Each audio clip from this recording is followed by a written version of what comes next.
అందరికీ నమస్కారం. ట్రేడింగ్ అనగానే చాలామందికి డబ్బు సంపాదించడం అనే ఒక కల గుర్తొస్తుంది కదా. కానీ ఆ కల వెనుక ఒక కఠినమైన వాస్తవం కూడా ఉంది.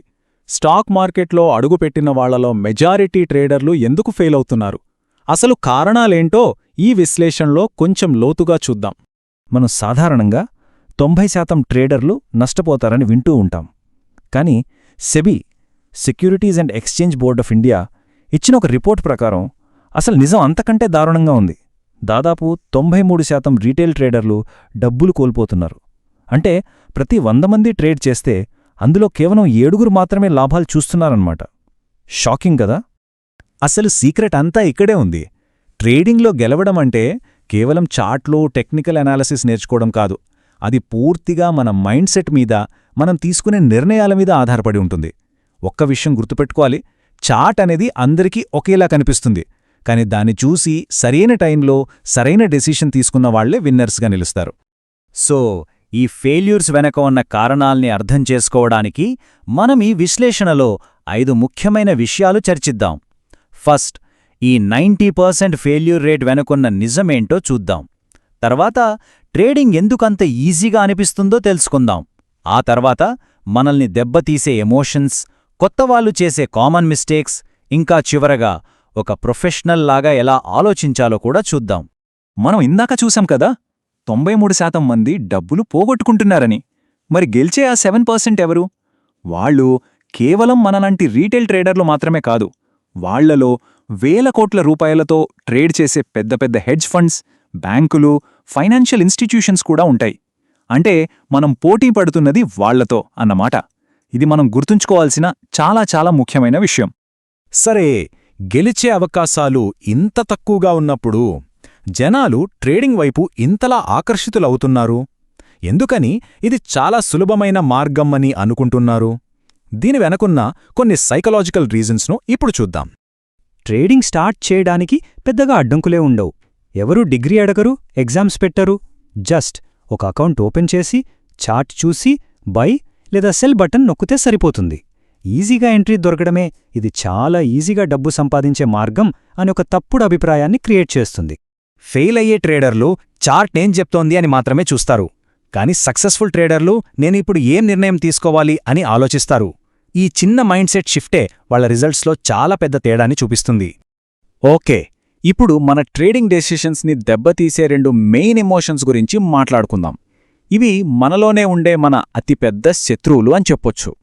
భయం. ట్రేడింగ్లో ఇది మనతో తెలివి తక్కువ పనులు చేయిస్తుంది. ఫర్ ఎగ్జాంపుల్, ఒక ట్రేడ్ నష్టంలోకి వెళుతుంది అనుకోండి. అయ్యో, స్టాప్ లాస్ పెడితే హిట్ అయిపోతుందేమో అనే భయంతో దాన్ని తీసేస్తాం, లేదా ఇంకా కిందకి జరుపుతాం.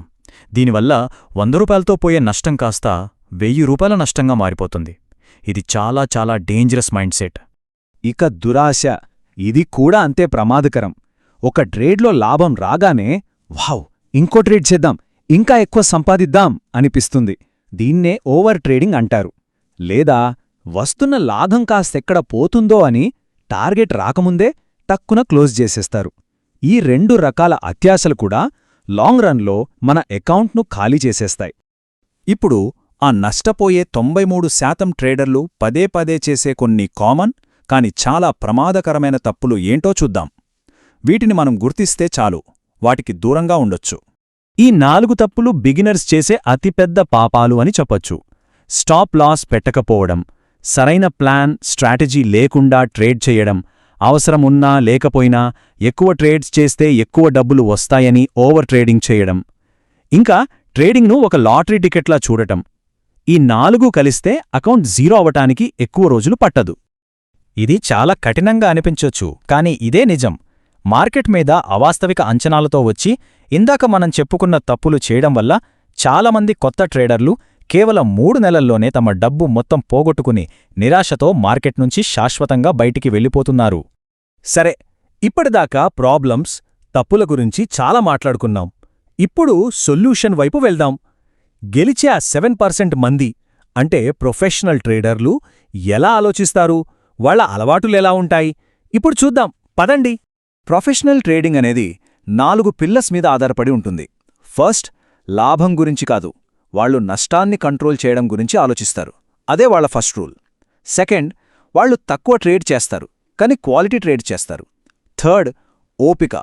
సరైన అవకాశం వచ్చేదాకా ఓపికగా ఎదురుచూస్తారు. ఇక ఫైనల్గా అన్నిటికంటే ముఖ్యమైంది డిసిప్లిన్.